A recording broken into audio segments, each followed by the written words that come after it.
Hello my 3D printer peeps, hello Bambu Lab users.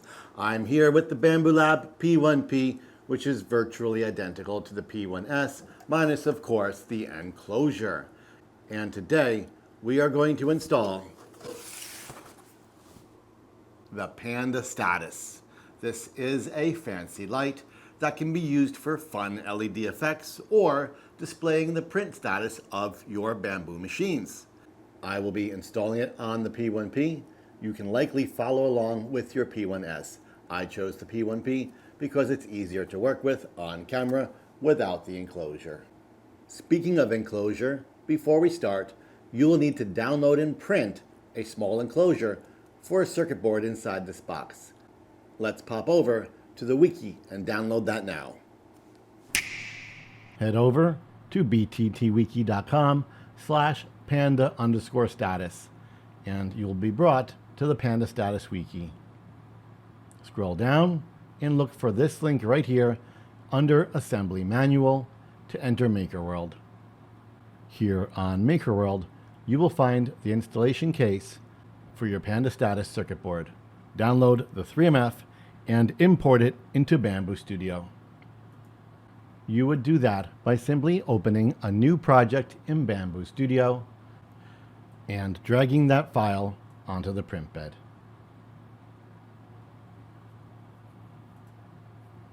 While your enclosure is printing, open up the box and take out all the guts. On your desk, you should have 3 pieces of high bond, a whole bunch of electrical tape, 2 wires, 1 circuit board, 1 light, 1 cloth, this rubber thing, and an alcohol pad. One thing you'll notice is not here in your pile of parts, an installation manual. Good thing you've got me. To power your Panda Status, you can do it one of 3 ways. You can use the USB port here. There is one single USB port. You can plug in the Panda hub to give you a second. You may use a USB block, similar to what you would use for your phone, or you may use the Panda Power. This is a replacement power cable for your Bambu printer. You would take your Bambu plug it in to the Panda Power, and then plug the Panda Power into your printer. This gives you 2 USB-A and a USB-C port. You can then power the Panda Status using this USB-A port. You can see it's alive thanks to this blue LED light. Let's go ahead and install the circuit board. Match up that hole with this square black port.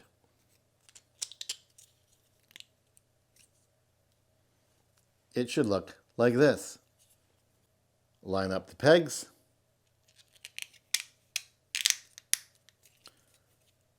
And close the board.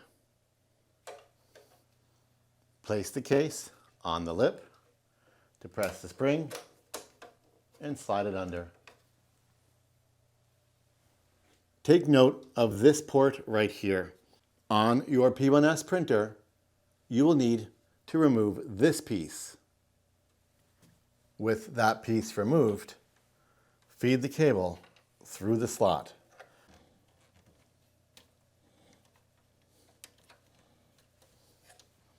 And nestle the cable between the slot. This will make you feel more like you own a P1S.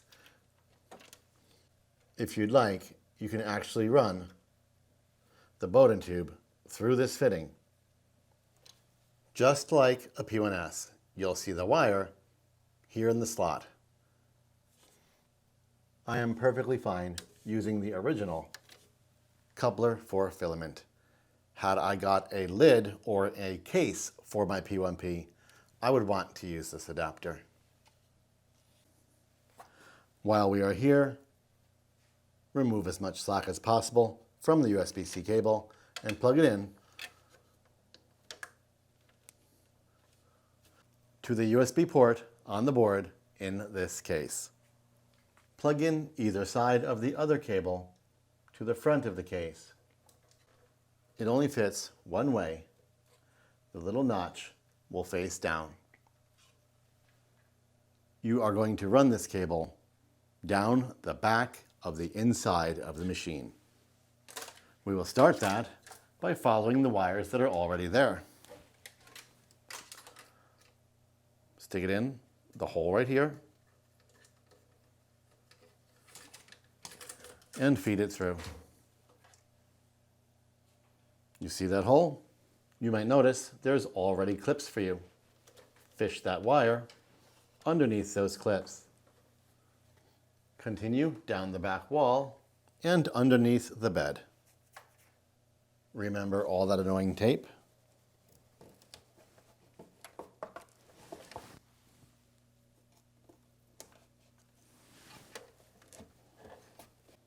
Your wire should look something like this, preferably better. Your Panda status is going to go right here. You might think it's easier to do this without a bed. However, I would rather damage my bed than my hot plate or the magnet. If you're using a blue bed, you can pop it up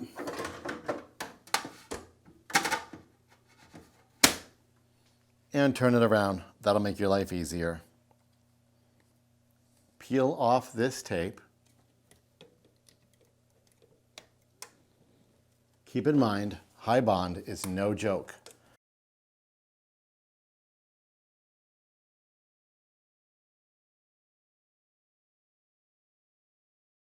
High bond will not have full strength immediately, but over time the adhesive will set and you will have a very difficult, if not impossible time removing it safely.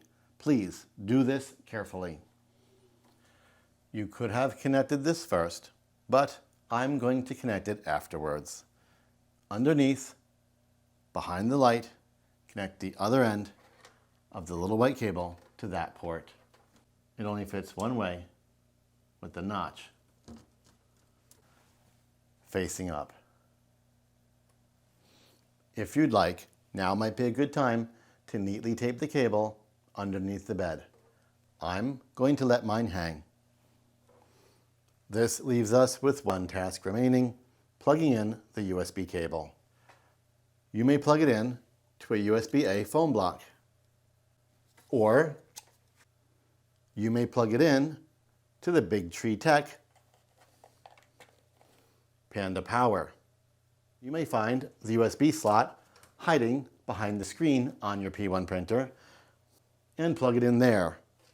You may use the Big Tree Tech Panda Hub and plug that in first to give your P1P or P1S 2 USB ports rather than one. You may find it easier to plug it in to the Panda Hub first, then plug the Panda Hub into your printer. I am going to go directly into the printer. You will probably want to find a nice way to route this wire around your machine and tape it in place.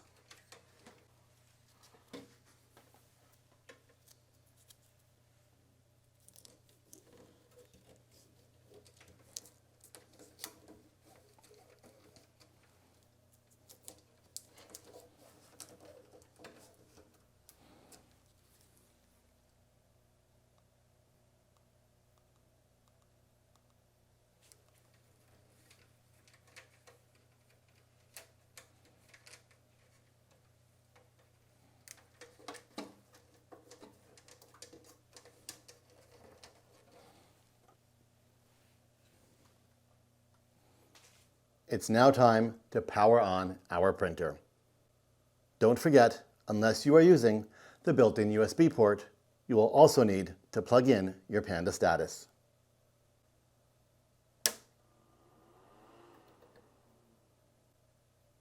And there you have it. You might notice a little extra piece of personality on your printer. I would so love to be done right now. However, there is work to do in the form of updating the Panda status and using a web interface to configure it. Let's check it out. Using your phone or your PC, connect to the Wi-Fi Panda status. When asked for your password, type in 987-654-9 3, 2, 1. Once connected to the Panda Status Wi-Fi, use a web browser and navigate to 192.168.4.1. You do this by simply typing it in and pressing enter. This will open the Panda status screen. With the screen open, choose your language and press next. On the next screen, connect to the same Wi-Fi your printer is connected to. Next up, you should enter the bind screen. If this screen doesn't happen on its own, make sure you are still connected to the Panda status and click on Printer. Press Scan. Wait until it says the scan is complete and choose the name of your printer. Next up, type in your printer's access code. Your access code can be found right here. Scroll down to Settings, move over to Wireless LAN, click in to Wireless LAN, and you will find your access code. And your Panda status will bind to your printer. You may go to bttwiki.com and look to see if there is a firmware update available. If there is, this is where you will do it. It is now time to configure our Panda status. Click here into Control Panel. On this screen, you can choose how you would like to use your status. Currently, it is set to music. The Panda status will react to music in the environment of your printer. Choose the pull-down menu and click H2D Style. H2D Style will turn the light into a status light, hence the name Panda Status. You may set the color for printing. For example, if you want it to be purple when printing, choose purple and press Confirm. You may set the color for error. You should probably leave that red. And you may set the color for idle. I will choose green and press Confirm. You may now set the brightness of the light. I will set mine at 60%. My printer is idle and the status light is green. However, I have on purpose left my machine out of filament. And there you have it, the red error light due to filament runout condition. Allow me to load some filament. And there we go, the print has begun and the Panda status has switched to purple. This light will work its way across the machine from left to right as the print progresses.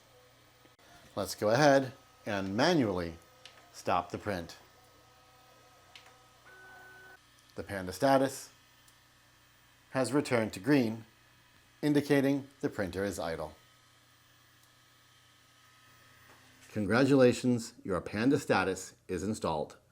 I'm Mr. Greg, this is the Panda status, and you're on 3D Rundown. You may plug it in to a USB-A. You may plug it in to a USB-A. You may plug it in to a USB-A.